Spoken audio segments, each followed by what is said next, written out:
приветствуем! Сегодня у нашего камина заместитель министра строительства и дорожного хозяйства Светлана Владимировна Круглова. Добрый день. И разговор наш будет деловой, несмотря на то, что мы женщины, но мы тоже умеем вершить дела большие. Разговор наш будет о дорогах простых, земных, и о дорогах, которым ведет нас по жизни судьба. И начнем мы с первого, да, Светлана Владимировна? Потому что вот меня лично всегда интересует, и даже, можно сказать, волнует вопрос, как такие прелестные женщины, женственные, милые, выбирают профессии, ну, больше, так сказать, мужские, ну, строительство, это же стройка, прорабы, это вот... Как, почему вы выбрали в свое время именно строительный институт, строяк в советское время? Помните, вы говорили, строяк, любили все этот институт, потому что там же учились веселые ребята и девчата. Как вы представляли свое будущее? Ну, вы знаете, есть такое выражение «мы родом из детства». Вот, и я хочу сказать, что я выросла в семье строителей. В нашей семье 2 поколения строителей. И для меня, когда я вот в какой-то такой осознанный возраст уже входила, было совершенно очевидно, что в моей судьбе будет Пензенский инженерно-строительный институт, так он тогда назывался, когда я в него поступала, и что заниматься я буду именно строительством. Ну а что касается стройка – это мужская стезя и мужская профессия, наверное, я не совсем соглашусь. И мне в моей жизни, в моей профессиональной судьбе встречались, и сейчас я работаю со многими женщинами, такими же профессионалами, которые ни в чем порой не уступают мужчинам, и которые способны решать любые вопросы, которые перед ними ставит жизнь и профессия. Ну, вы-то себя представляли в какой роли, в какой должности? Не прорабом же, наверное, на стройке, да? Вы себя представляли, когда вот вы выбрали какое-то направление более-менее так соответствующее женской сути? Вы знаете, если честно говорить, тогда, когда я заканчивала школу, мне мои родители, мама моя говорила: Света, нужно хорошо закончить школу, поступить в институт, его закончить.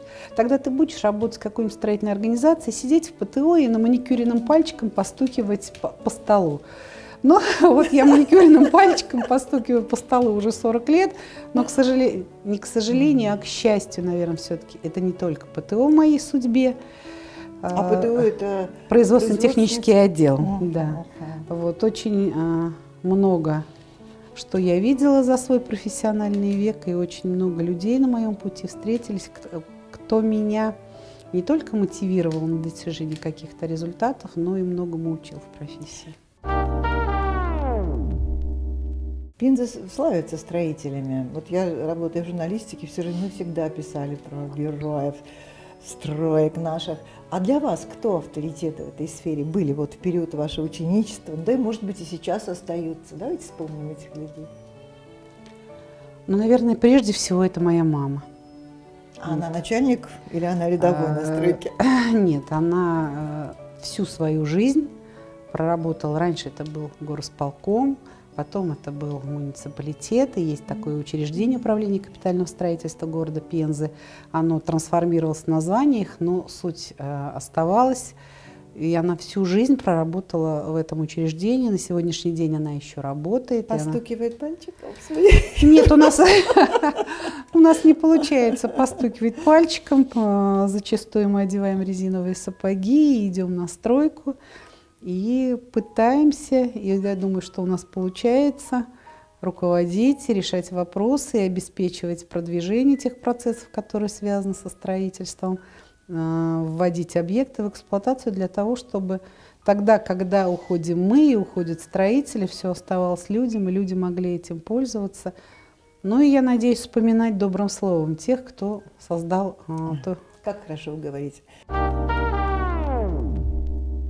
Много благородных профессий, но строитель все-таки одна из них. И действительно, я думаю, человек, вот вы идете по городу, и вы видите какие-то объекты, и можете сказать: я приложила какую-то часть вот энергии, сюда вложила. Есть такие? Я не буду скромничать, скажу, да, такие объекты есть.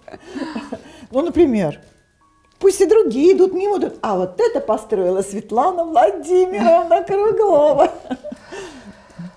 Наверное, дорогой моему сердцу объект – это реконструкцию Дома культуры имени Кирова, сейчас он называется по-другому, Центр культуры и досуга города Я Пенза. недавно там была, как хорошо все сделали, но совсем другое дело. Самый такой свежий объект, который был построен и введен в прошлом году, это Центр активного долголетия на улице Собинова в городе Пензе. Наверное, это Свердловский мост, это был первый объект дорожного строительства в моей карьере. Ну и много-много еще чего другого. Я не буду занимать наше время перечислением производственных достижений. Нет, достаточно. Пусть люди знают своих героев, правильно? Но женщина во власти, вот эта тема, вот я сколько работаю в журналистике, особенно советской, именно нас это волновало, потому что не очень-то женщин пускают высокие, так сказать, там на Олимп-то этот. Я помню, квоты были, раньше в советское время, квоты там вот столько-то депутатов, столько-то, и нас это возмущало, и мы писали, и все пытались доказать, что женщина, она может. Ну, эти времена квот прошли, а ситуация-то не очень изменилась. Я смотрю, как не было много женщин, ни в думах, ни это самое. Но тем не менее, вот какие ступенечки привели вас вот на этот Олимп? Ну, по министерству, это очень солидная ведь должность, да? Заместитель министра. И вы уже, сколько лет вы уже вот, на этом уровне работаете? Я посмотрела в интернете вроде с 15-го года, да? С 17-го. 17-го, да. Вот. Это же уже ведь достаточно продолжительное время, и дай бог это длится и длится, чтобы было много-много ваших объектов. Ну, какие ступенечки вас приводили, и приходилось ли так локтями мужичков-то расталкивать? Или дорога была зеленым светом? Я хочу сказать, что ничего невозможного в жизни не бывает, и нужно ставить перед собой цели и стремиться к этим целям и их достигать, но при этом все-таки, что называется, не идти по головам и трупам. Представляю. Ну, как-то мне не очень удобно так вот себя позиционировать. Хвалите, сегодня можно, сегодня наш день, почему нет? Но я могу сказать, что, наверное, вот то положение, которое я сегодня занимаю, все-таки это благодаря моему трудолюбию, благодаря тому, что я постоянно стремилась повышать свои какие-то профессиональные компетенции.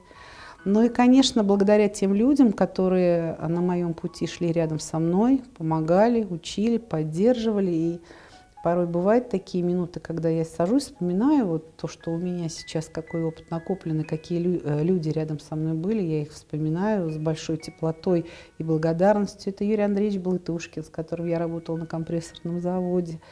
Это Евгений Анатольевич Рыжов, конечно, сегодняшний мой руководитель Александр Георгиевич Гришаев и много-много-много других людей и коллег. Называете фамилии таких коренников этой сферы. Да. Коренники, они нам, молодым людям, кто приходит в профессию, они прививают нам определенные традиции, добавляют нам тех знаний, которых нам не хватает, и многому чему учат. Поэтому я не могу не говорить об этих людях.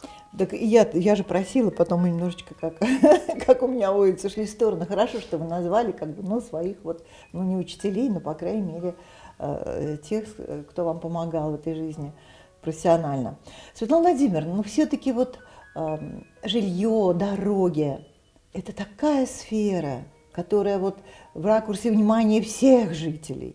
И все видят, особенно, жилье там еще построили дом, хорошо, а уж дороги, все по ним едут, и все видят, если что плохо, что хорошо.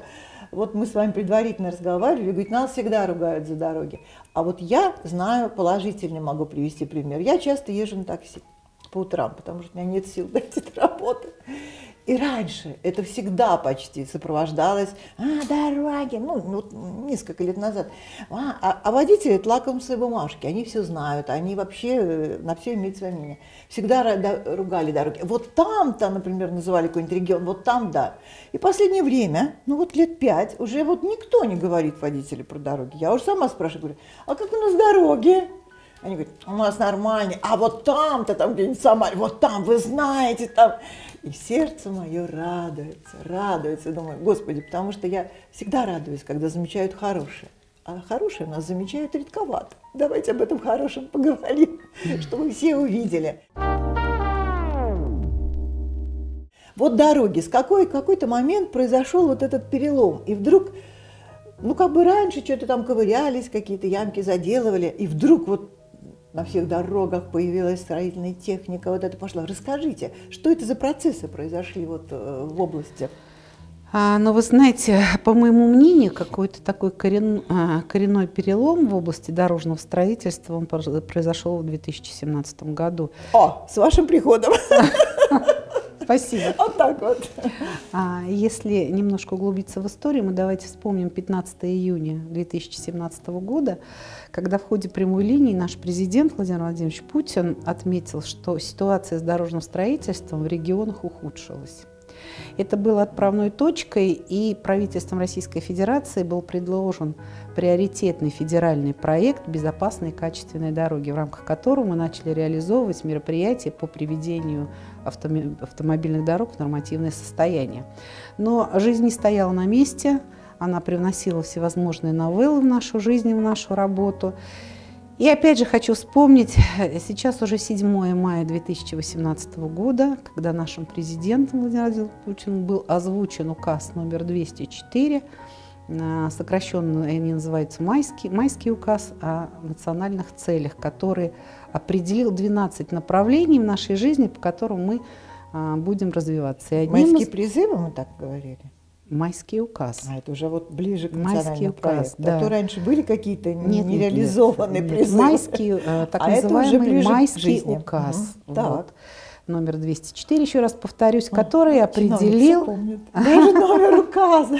Который определил 12 направлений нашей жизни, одним из которых явился вот именно национальный уже проект «Безопасные и качественные дороги». Он несколько расширил границы, которые были определены федеральным проектом. И теперь в этом проекте была создана возможность участия не отдельных каких-то населенных пунктов или городов. В реализации национального проекта принимает участие теперь целая агломерация. Ну, что касается нас, это Пензенская агломерация.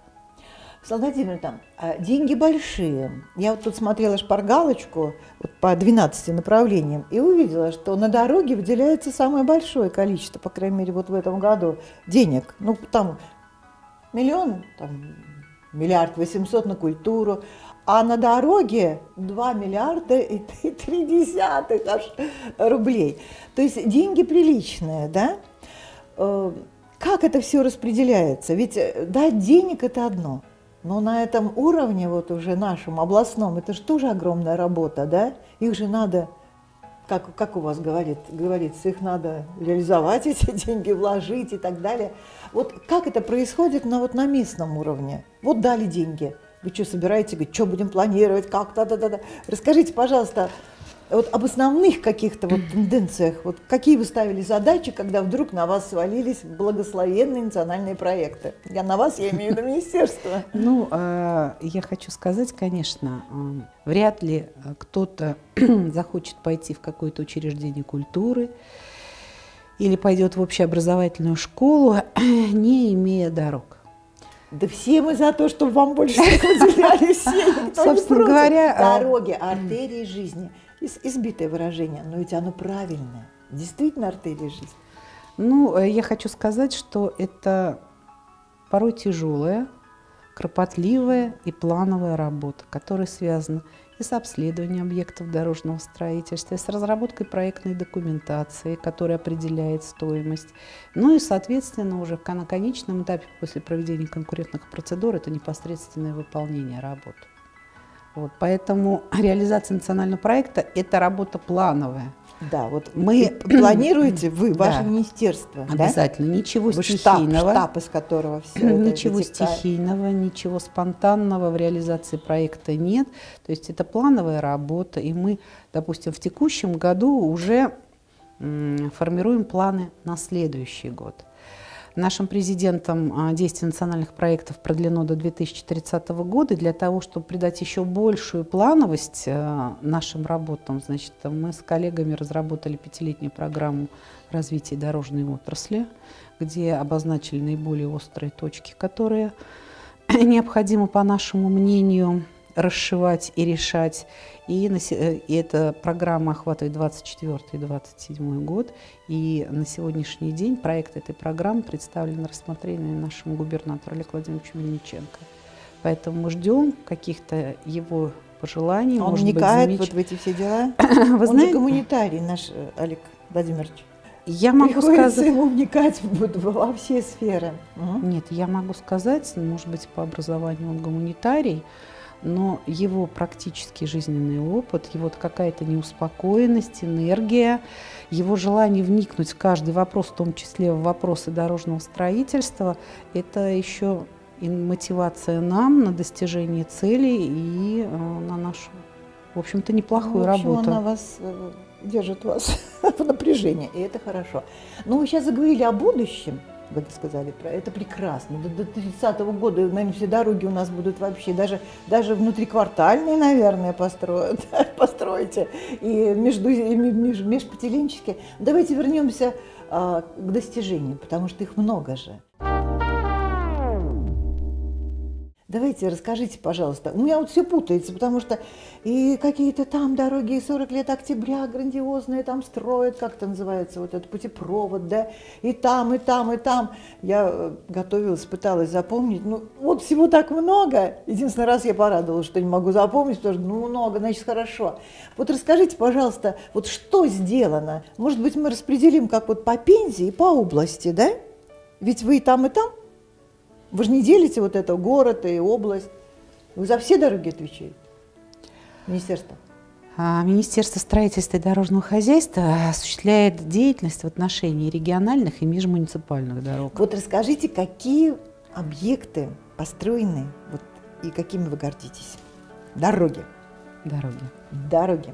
Ну, наверное, из самого последнего, и это особая гордость нашего региона, и это отмечено на федеральном уровне, это объект реконструкция улицы 40 лет октября в городе Пензе. Вот, я вот помню. Это настолько знаковый, да, это настолько знаковый объект. Мы в прошлом году завершили его реконструкцию. Протяженность этого объекта 6,7 километра. Это достаточно протяженный объект. И он очень сложный с инженерной точки зрения. То есть мы там построили и эстакаду над железной дорогой, и мост через реку Ордым, и путепровод через улицу Рябова. И этот объект был отмечен и на федеральном уровне. И тогда, когда Олег Владимирович Мельниченко открывал этот объект, было очень много гостей из Министерства транспорта Российской Федерации, из Федерального дорожного агентства «Росавтодор». И что вызывает особую гордость моим коллегам, кто непосредственно работал на линии, занимался этим объектом, этот объект удалось построить на 2 года раньше запланированного срока. Вот это тоже очень впечатляет. 2 года – это прилично. А как это за счет каких ресурсов? Или за счет давления сверху? Как вы нашли каких-то подрядчиков? Кстати, там же вот строила организация, которую тоже женщина возглавляет, да? Да. Назовите ее. Татьяна Алексеевна Недопекина. Ой, она легенда, да, легенда нашего двора, да, маленького под названием Пензенская область. Вот что могут женщины, вот что могут женщины. Ну, сократить сроки удалось прежде всего за счет правильной и грамотной организации труда. Что это имеется в виду? Конечно, это количество работников на объекте, это количество рабочих смен, это обеспеченность машинами, механизмами и бесперебойная поставка необходимых материалов. И заказчику по этому объекту, Управлению строительства и дорожного хозяйства Пензенской области совместно с Генеральной подрядной организацией удалось выстроить эту вертикаль. Мы ни на одном этапе реализации этого проекта не останавливались, у нас не было каких-то ни технологических разрывов и перерывов, связанных с недостатком того или иного ресурса. И вот это явилось залогом досрочного завершения строительства этого объекта. Вот роль министерства. Ведь у нас люди как? Да в министерстве, там вот они сидят, руководят. А вот вы попробуйте руководить так, да, чтобы никакого простоя не было. Я помню, мы всегда писали, в 3 смены люди работали, все четко, все понятно.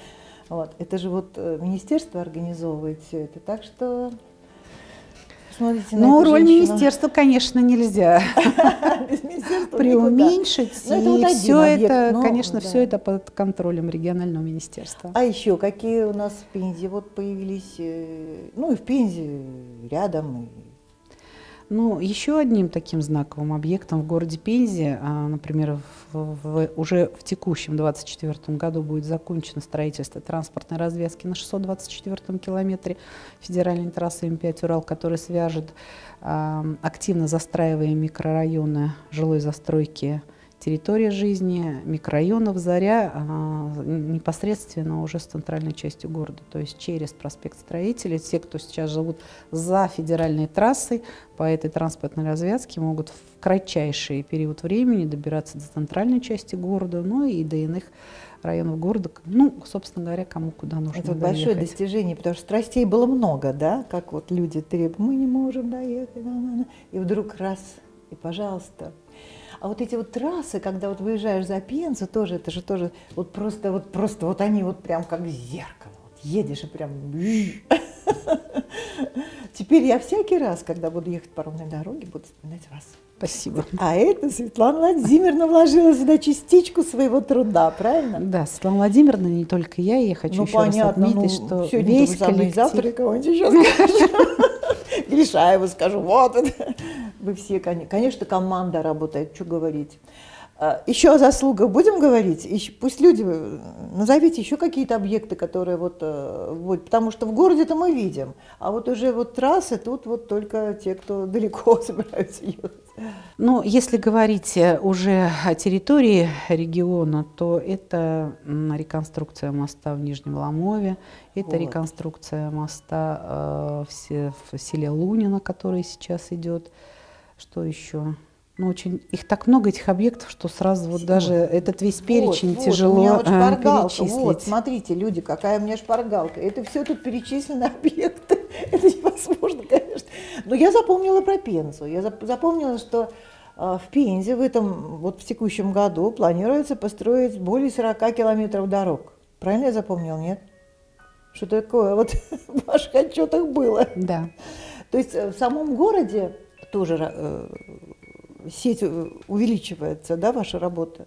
Или все-таки это город этим занимается, уже не министерство?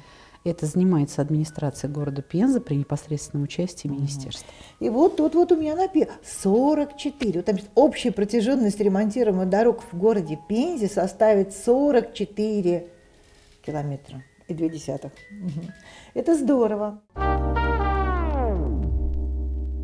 Светлана Владимировна, вы нарисовали достаточно краткую, но емкую картину, да, и мы поняли, что все это планирование, там же столько возникает этих вот тонкостей, все это занимает, конечно, все ваше время. Ну, а для жизни-то остается немножко так вот, какая-то для семьи, для друзей. Как вы еще живете? Ну, конечно, как-то...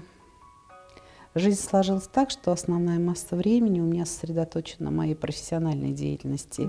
И мне повезло в жизни, моя семья, мой муж, он меня поддерживает в этом моем стремлении. Он тоже строитель?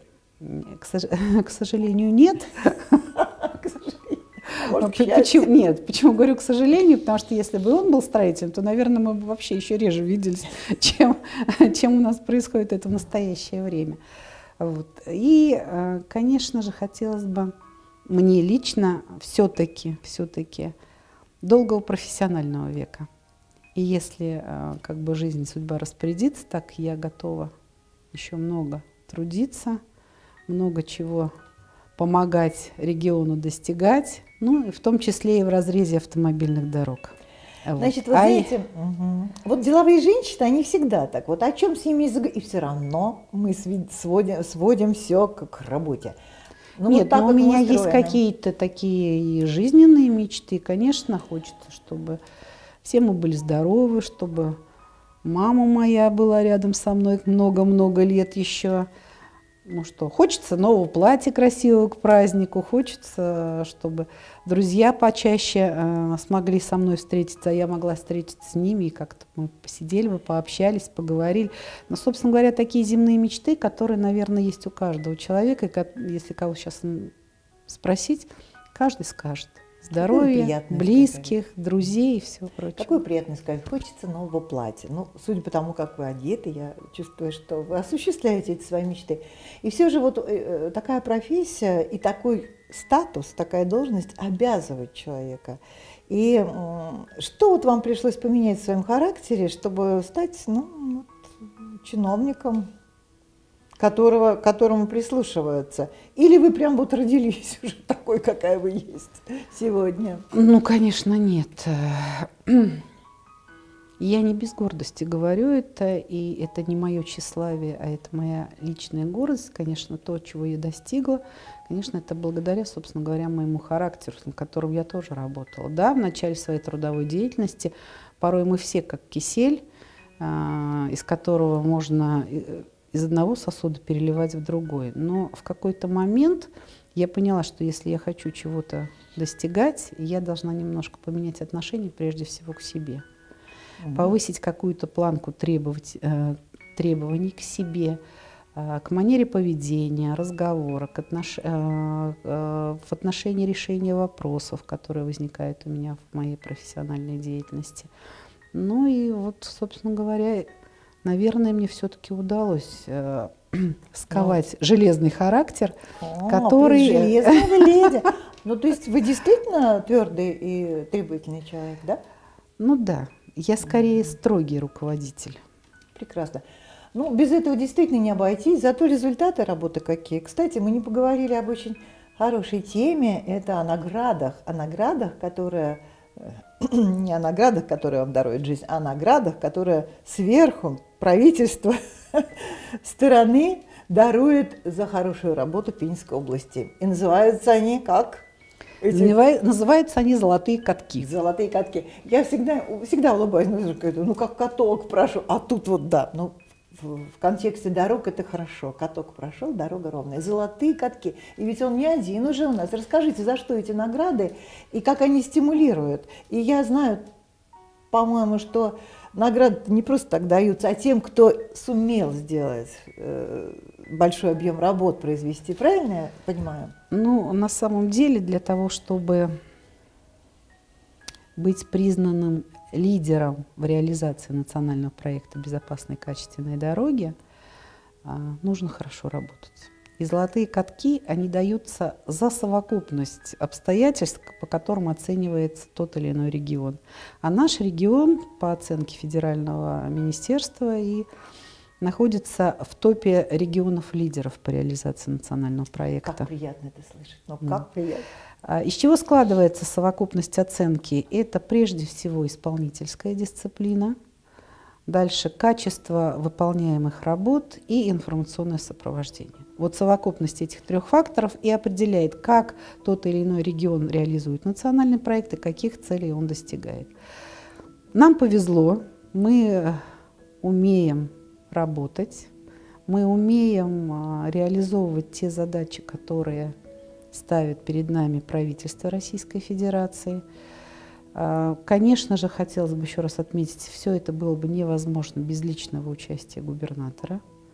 Вот, поэтому 5 катков и 2 диплома за 7 лет реализации национального проекта, наверное, это хороший результат работы дорожно-строительного комплекса региона. 5 катков, 5. Ну, это действительно потрясающий результат. Уже когда у нас было 2, а сейчас уже 5. А к концу там, 30-х годов, наверное, трудно даже представить, где они хранятся, кстати, эти награды. Эти награды хранятся в Министерстве строительства и дорожного хозяйства. Все, кто хочет посмотреть, что такое золотой каток, пожалуйста, приходите, мы с удовольствием всем покажем. Я думаю, настанет время, когда они перекочуют в музей, и все как бы будут смотреть и радоваться. Ну, а нам с вами остается пожелать всем золотых катков в жизни, чтобы дороги были гладкие, и те, по которым мы едем куда-то на автомобиле, и те дороги, которые Господь Бог нам посылает с вами. На этом мы с вами прощаемся, дорогие друзья. Всего доброго, до свидания. До свидания.